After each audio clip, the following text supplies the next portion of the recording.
Actually இந்த நெறியாளர் ரமேஷ் என்ன பண்ணுறாருன்னா பக்கத்தில் போய் சொல்கிறாரு, சார் நீங்கள் வந்து கொஞ்சம் சொல்லுங்க ஐயா, அப்போ தான் வந்து கேட்பாங்க, ஏன்னா வந்து ரொம்ப கத்துறாங்க, ரொம்ப வந்து அராஜகமாக போயிட்டுருக்கு, வாங்கன்னு சொல்லி கூப்பிட்டா கூட அவர் வாபஸ் வாங்கணும், இல்லைனா அவங்க அடக்க முடியாது. அவர் வாபஸ் வாங்கலாம் அடக்க முடியாதுன்னு சொல்லும் போது என்ன ஆகுது அப்படின்னா அங்கே இன்னும் வந்து வெறியாகிறாங்க. வெறியாகி ஒரு கட்டத்துக்கு மேலே என்ன பண்ணுறாங்கன்னா விவாதத்தை பாதியிலே நிப்பாட்டிட்டு அங்கே இருக்க கும்பல் எல்லாம் வந்து மேடைக்கு ஓடி வருது. மேடைக்கு ஓடி வந்து சேரை தூக்கி அடிக்கிறதுன்னு போட்டு இடுமோனம் கார்த்திகை கிட்டத்தட்ட வந்து கையில் சிக்கியிருந்தாலும் இடுமோனம் கார்த்திகை போட்டு செஞ்சுருப்பாங்க. ஸோ அந்த அளவுக்கு போட்டு அவரை அடிச்சுட்டு இருக்கும்போது கையில் மைக் எடுத்து ஒருத்தர் எறிகிறாரு. அந்த மைக் நேராக போய் பார்த்தீங்கன்னா நெறியாளர் ரமேஷோட பின் மண்டையில் போய் அடிபடுது.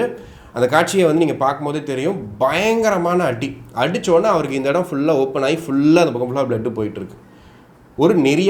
ஒரு நெறியாளருக்கு அடிபட்டிருக்கு. அதை தாண்டி பார்த்தீங்கன்னா அங்கே இருக்கக்கூடிய நாம் தமிழர் கட்சியை சேர்ந்தவங்கலாம் வந்துட்டு 2 பேரும் இப்படி பேசிகிட்டு இருக்காங்க. இடுமோனம் கார்த்திகை அப்படியே ஓரம் கட்டி கூட்டிகிட்டு போயிட்டு இருக்காங்க.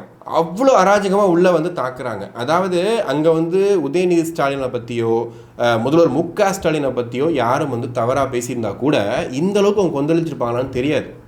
ஏன்னா நாம் தமிழர் மேடையில் இது யூஸ்வலாக நடந்துட்டு இருக்க விஷயம்தான்.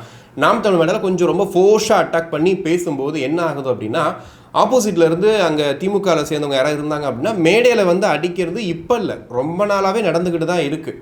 அப்படி இருக்கும்போது இவர் இடுமோனம் கார்த்திகை வந்து தாக்க வர்றாங்க. அவர் வெளியே வந்து ஒரு பேட்டி, அவசரமாக ஒரு பேட்டி கொடுக்குறது. அப்போ சொல்கிறாரு, இந்த மாதிரி தான் சேங்கமாறனை பற்றி சில குற்றச்சாட்டுகளை நான் முன்வைக்கும் போது அந்த பக்கத்தில் இருந்து ரொம்ப கெட்ட வார்த்தையில் உரிமையில் பேசி நிறைய பேர் வந்து தாக்க முற்படுறாங்க.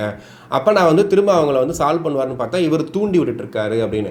நடுவில் அந்த அதிமுக சேர்ந்த அந்த கெஸ்ட்டு வந்து கேட்குறாரு, கொஞ்சம் அவங்க அமைதிப்படுத்த சொல்லுங்கள், நீங்கள் பேசுங்க தம்பி, இது என்ன ஜனநாயக நாட்டில் இது கூட உரிமை இல்லையான்னு அவர் ரொம்ப தெளிவாக கருத்தாக சொல்கிறாரு அதிமுக சேர்ந்தவர்.